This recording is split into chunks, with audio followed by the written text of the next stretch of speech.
Bismillahirrahmanirrahim. Assalamualaikum warahmatullahi wabarakatuh. Perkenalkan di sini saya Dr. Nip, dokter yang sedang bertugas pada hari ini dengan Bapak siapa? Dengan Bapak Budi dok. Bapak Budi, usianya berapa Pak? 50 tahun. 50 tahun. Alamatnya di mana? Di Semarang. Di Semarang. Bekerja sebagai apa Pak? Tukang bangunan. Tukang bangunan. Baik Bapak, ada yang bisa saya bantu? Insya Allah saya bisa membantu. Gini dok, saya beberapa hari ini sering kencing di malam hari. Sering kencing di malam hari. Itu sudah sejak kapan Pak? Sekitar 3 bulanan ini. Sudah 3 bulanan ini ya. Bisa diceritakan Bapak awal mulanya itu bagaimana? Gini dok, sejak muda itu saya suka makan dan minuman manis dan saya juga jarang olahraga. Kemudian ini tiba-tiba sering kencing di malam hari aja atau ada sebab akibat awal mulanya gimana Pak? Nggak ada sih dok. Nggak ada ya. Baik Bapak. Kemudian saat kencing terasa sakit apa enggak itu Pak? Terasa sakitnya itu tidak dok, tapi agak mengganggu itu. Mengganggu. Terus kemudian kalau setelah kencing apakah sering ingin kencing lagi? Lebih dari 3 kali sih dok. Jadi setelah kencing ada 3 kali. Berarti dalam satu malam itu lebih dari 3 kali ya Pak ini kencingnya. Tapi ada jeda dalam ada. Kemudian apakah sampai mengganggu tidur Bapak itu? Mengganggu dok, karena kan jadi nggak bisa tidur atau terbangun karena ketinggian. Baik. Kemudian apa sudah mencoba untuk mengkonsumsi obat untuk meringankan ini? Tidak dok. Belum ya. Kemudian apakah ada gejala lain Pak seperti badan lemas? Iya lemas. Ada penurunan berat badan yang tidak tahu sebabnya ada Pak? Enggak. Iya. Iya ada ya Pak. Lumayan. Baik Pak. Kemudian sebelumnya pernah kayak gini apa belum Pak? Tidak. Akhir-akhir ini. Kemudian sudah pernah cek gula darah sebelumnya? Sudah. Saya sudah cek dan katanya emang tinggi. Tinggi ya. Ada riwayat asma Pak? Tidak. Tidak ada ya. Kemudian di keluarga ini Pak, apakah keluarga ada mengalami hal yang sama? Ayah saya dok dulu meninggal karena penyakit ini. Jadi karena gula. Iya. Kencing manis itu ya Pak.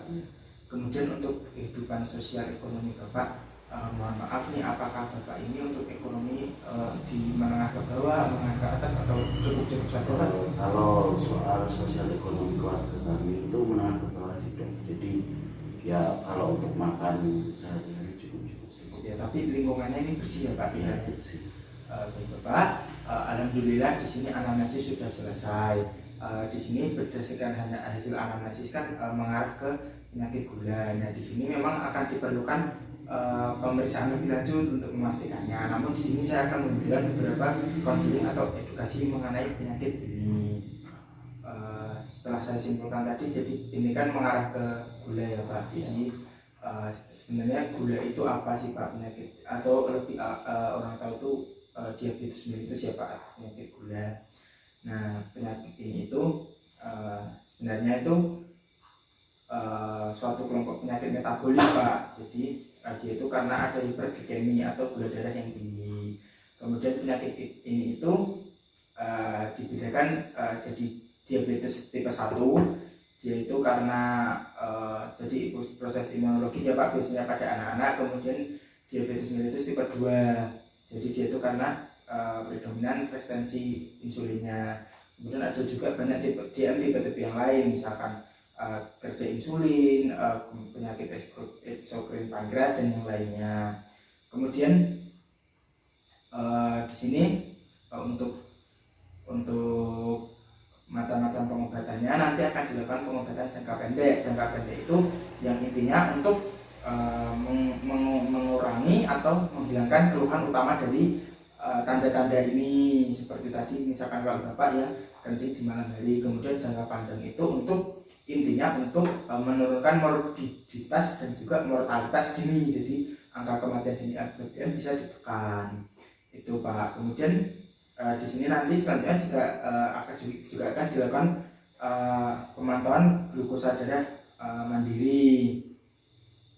Jadi glukosa darah mandiri ini, tes ini tuh dilakukan pada waktu bisa sebelum makan, 2 jam sesudah makan, sebelum tidur malam, atau keadaan hipoglikemia. Kemudian biasanya kalau orang DM yang tidak stabil itu dilakukan setiap hari sampai targetnya tercapai. Namun kalau yang kontrol dengan baik, keadaannya stabil itu bisa 1 sampai 2 kali seminggu. Kemudian di sini nanti jika memang Bapak melakukan terapi atau pengobatan ini akan diajarkan bagaimana mengecek gula darah secara mandiri agar bisa dilakukan sendiri. Kemudian sebab-sebab tingginya kadar gula darah itu ada banyak ya Pak. Ada misalkan mengkonsumsi karbohidrat yang terlalu banyak atau melebihi batas, kemudian sedang dalam kondisi sakit atau stres, kemudian kurang berolahraga dan juga melakukan aktivitas fisik. Kemudian di sini saya juga akan menjelaskan tentang obat hipoglikemik oral. Jadi OHO itu bisa diberikan obat tunggal atau beberapa kombinasi. Nah di sini berdasarkan cara kerjanya itu ada yang pemicu sekresi insulin, itu misalkan ada benit, ada sulfonylurea. Kemudian untuk menambah sensitivitas urin itu ada thiazolidinson. Kemudian untuk penghambat gluconeogenesis itu ada metformin. Kemudian untuk yang menghambat absorpsi gula di usus halus itu ada acarbus. Kemudian memicu sekresi insulin, jadi untuk menghambat glukagonnya itu ada sitaglipin. Kemudian untuk menghambat absorpsi gula di tubulus ginjal itu ada dapagliflozin ya Pak.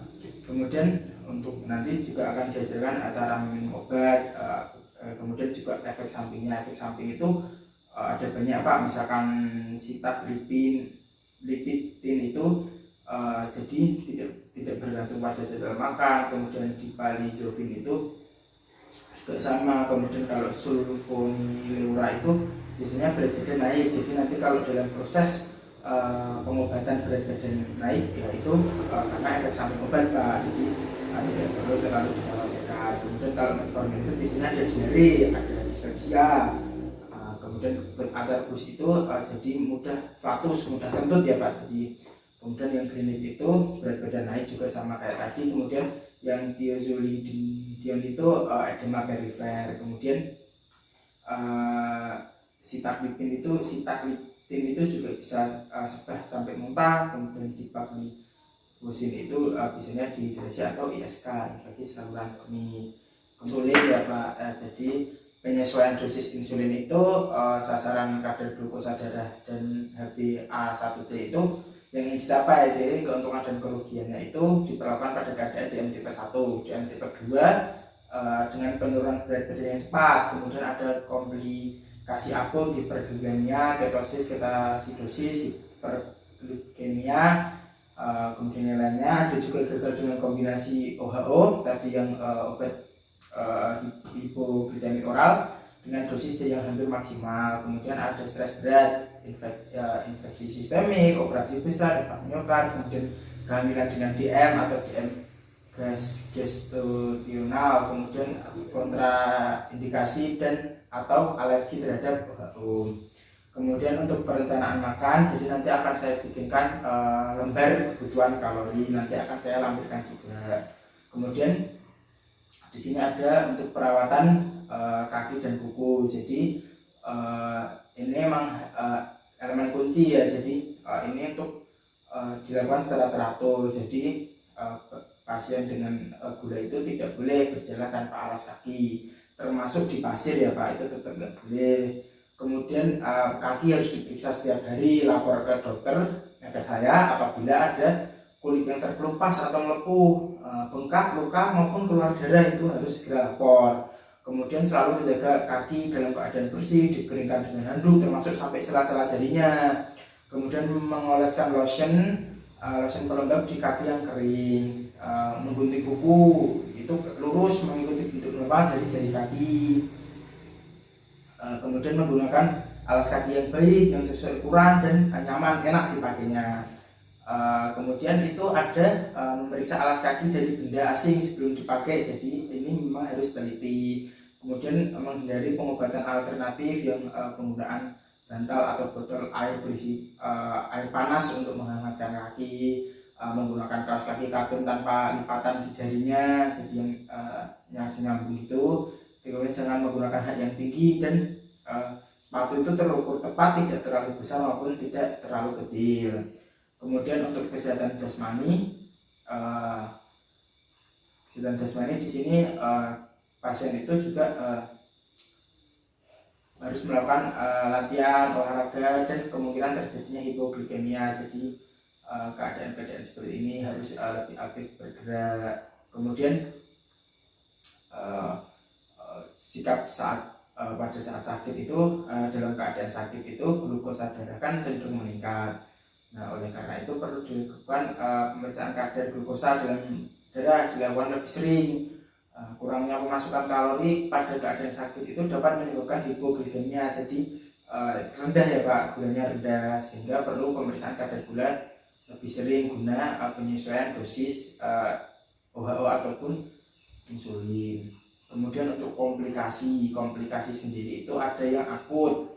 Yang akut itu ada hiperkalemi, kemudian hipoglikemi itu bila kadar gula darahnya kurang dari 60 mg per dl atau glukosa darahnya kurang dari 80 mg per dl ya Pak, dengan gejala klinis tentunya. Kemudian gejala neurogenik itu gejalanya juga berkeringat, lapar, semutan di sekitar oral, tremor, takikardi, pucat, berdebar-debar maupun gelisah. Kemudian ada gejala neuroglikopenia, jadi lemah, sakit kepala, gangguan visus atau penglihatannya, ada gangguan, bicara lamban dan pelo, vertigo, kesulitan berpikir, lelah, ngantuk, perubahan afektif, jadi ada depresi, ada marah, bicaranya mulai kacau. Kemudian ada komplikasi menahun, jadi itu ada makroangiopati yang melibatkan pembuluh darah jantung, pembuluh darah tepi, dan pembuluh darah di otak. Kemudian mikroangiopati itu ada retinopati diabetik dan nefropati diabetik. Kemudian ada juga neuropati. Itu Pak, alhamdulillah di sini anamnesis saya sudah menyimpulkan dan juga memberikan konseling saya sudah selesai. Dari sekian, ada yang ingin ditanyakan Pak? Tidak, baik Bapak, alhamdulillah, terima kasih. Wassalamualaikum warahmatullahi wabarakatuh.